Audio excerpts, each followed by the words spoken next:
과학자들은 아이슬란디아가 지금은 물속에 잠겨있지만 그린란드와 스칸디나비아 사이에 있던 60만 평방킬로미터가 넘는 지역이었었다고 주장해요. 지구는 한때 수백만 년 전 모든 대륙들이 서로 연결되어 있던 커다란 피자파이였어요. 다른 이름으론 판게아죠.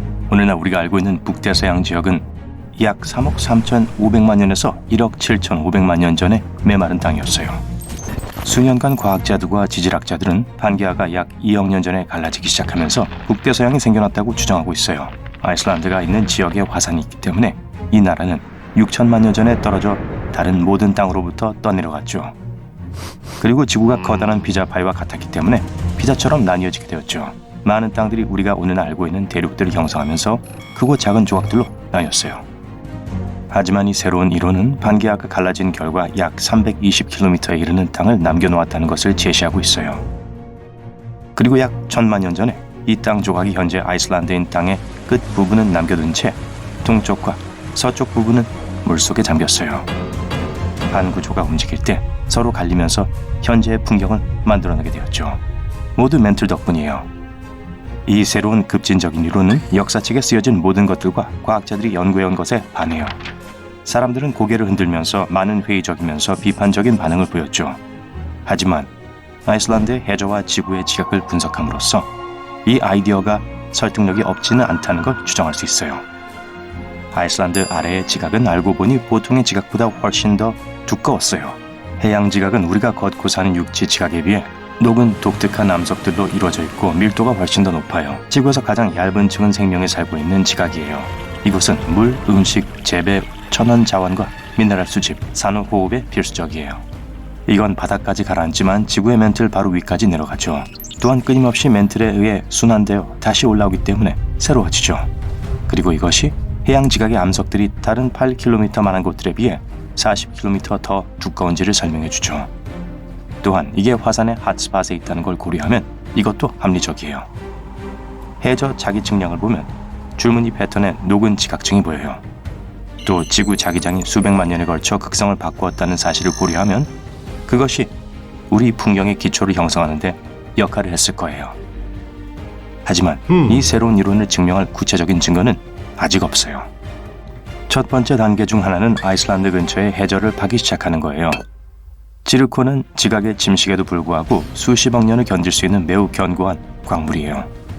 이 샘플을 채취하고 연구함으로써 연구원들은 대륙의 지질학적 나이를 추정할 수 있어요. 이것이 지각이 더 두꺼운 해양성 또는 우리가 걷고 있는 일반적인 지각인 대륙성인지를 확실히 해줄 거예요. 이 프로젝트는 하룻밤에 할 수 없고 많은 비용이 소요될 겁니다. 또 다른 방법은 연구선에서 수행한 메아리를 측정할 수 있는 탄성파 탐사를 실시하는 거예요. 지각 깊숙이 구멍을 뚫는 것도 연구에 도움이 될 수 있어요. 하지만 이건 지르콘 광물을 연구하는 것보다 더 많은 비용이 들 거예요. 스칸디나비아와 그린란드에만 있는 독특한 화석화된 식물로 아이슬란디아가 한때 수면 위에 있었고 아마 나무들도 흩어져 있을 수도 있다는 걸 증명해 줄 수 있어요. 그곳은 오늘날처럼 추운 땅이 아니었기에 숲이 있었을 거예요. 하지만 과학자들은 뭔가를 시사해 줄 두 곳에서 공통적으로 발견되는 동물 화석 증거를 아직 찾지 못했어요. 하지만 시간이 지나면 알 수 있을지도 몰라요. 이론은 더 심오하게 들어가 대아이슬란디아가 있었다는 걸 암시해 줍니다. 아이슬란드, 아일랜드, 영국, 스칸디나비아 그리고 그린란드가 모두 하나의 미소 대륙에 있기에 겨울 마니아들의 목적지가 될 수 있고 스키 타기에 아주 좋을 수 있어요. 캐나다와 대아이슬란디아를 연결해 기차로 바다를 건너가는 것도 가능할 수 있는데요. 그러면 경제가 훨씬 더 개방될 거예요. 아이슬란드는 약 10만 3천 평방킬로미터로 이미 꽤 커요. 그리고 만약 대아이슬란디아가 오늘날 존재했다면 유럽은 완전히 다른 대륙이 되었을 거예요. 전 세계에 숨겨진 다른 미세 대륙에 대한 많은 이론들이 떠돌고 있어요. 과학자들은 아이슬란디아의 존재 가능성에 대해 확신하지 못하고 있어요. 하지만 모든 연구가 제대로 수행된다면 그 이론은 우리가 아이슬란드와 북대서양에 대해 알고 있는 모든 걸 바꿔버릴 수 있어요. 그리고 이게 전 세계에 있는 가라앉은 다른 미세 대륙에 대한 길을 열어줄 수 있어요. 또 다른 이론은 뉴질랜드가 아이슬란디아보다 훨씬 더 큰 질란디아라고 불리는 아대륙의 끝이었다는 거예요. 연구에 따르면 이것이 7,900만 년에서 8,300만 년 전에 초대륙인 곤드와나 대륙으로부터 분리되었다는 걸 나타내요.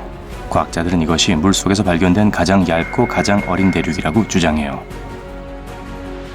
크라톤은 대부분의 대륙의 주요 토대 역할을 하는 중심 암석이에요. 이건 적어도 10억 년은 되었지만 질란디아를 구성하는 대륙 지각은 그것의 절반에 불과하니 꽤 어린 거죠. 이건 비록 오래된 바위와 멘틀의 일부분이 남아있음에도 불구하고 일부 크라톤이 소실되었음을 의미해요. 이것들은 27억 살 정도로 추정되어 과학자들은 뉴질랜드의 지르콘 크리스탈에 대해 몇 가지 연구를 했고 이게 13억 년이나 되었다는 걸 알아냈어요. 나머지 대륙들은 30억 년 이상 되었죠. 과학자들은 뉴질랜드 주변의 바다 밑에 있는 암석의 구성을 연구했어요. 이것들은 대륙 지각에서 발견되는 이산 화규소와 화강암으로 이루어져 있어요. 해저에는 주로 마그네슘과 철분이 풍부한 바위가 있죠. 또한 주변의 일반적인 해양 지각보다 더 두껍고 높아요. 과학자들은 몇 가지 연구를 했고 카토 트로프 지역의 태즈먼 해와 산호해 간의 연결을 확인하기 위해 자기 및 지형 데이터를 수집했어요. 이것이 질랜디아와 호주 사이에 있는 좁은 긴 땅이에요. 위성 데이터는 지구 중력에서 작은 결점들을 추적해 그 지역을 둘러싸고 있는 해저의 지각 지도를 그렸어요. 그들은 질랜디아를 구성하며 크기가 거의 호주만한 땅덩어리를 보았어요. 비록 흔적들이 있더라도 이것으로는 아무것도 증명할 수 없어요. 호주가 곤드와나로부터 해방되었을 때 사방으로 갈라진 많은 미소 대륙들이 있을 수 있어요. 그 당시 초대륙은 남미, 남극, 호주, 질랜디아, 아라비아 그리고 인도 아대륙으로 이루어졌었죠. 뉴질랜드는 이미 세계에서 가장 큰 나라는 아니지만 만약 이론이 맞다면 질랜디아는 원래 크기의 6배가 될 거예요. 모리셔스는 겨우 몇백만 년밖에 되지 않은 어린 섬이에요. 아프리카 해안에서 겨우 1900km 떨어진 곳에 있는 이 작은 섬은 약 900만 년 전에 생겼다고 믿어지고 있어요. 그 지역의 수중 화산이 엄청나게 많은 용암을 분출해 오늘날의 땅을 형성했죠.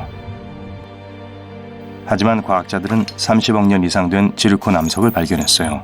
이것 또한 마다가스카르의 4분의 1 크기인 모리시아라고 불리는 물에 잠긴 대륙의 일부일 수 있어요. 이들이 발견한 지르콘은 모래뿐만이 아니라 단단한 바위 속에도 박혀 있었어요. 그러면 다른 대륙에서 해안으로 떠밀려 올라왔을 가능성을 배제하게 되죠. 일부 과학자들은 여전히 확실하지 못하고 있어요. 과학자들은 분출에 의해 야기된 다른 전형적인 암석보다 두드러지는 암석의 발견은 과학계를 이 이론으로 왜곡되게 할 수 있다고 해요. 하지만 아이슬란디아가 대아이슬란디아의 일부가 될 수 있었던 것처럼 모리시아는 한때 인도와 마다가스카르로 구성된 로디니아라고 불렸어요. 이론에 의하면 약 8,500만 년 전에 마다가스카르로부터 인도가 분리되었을 때 모리시아가 물에 잠겼다고 해요.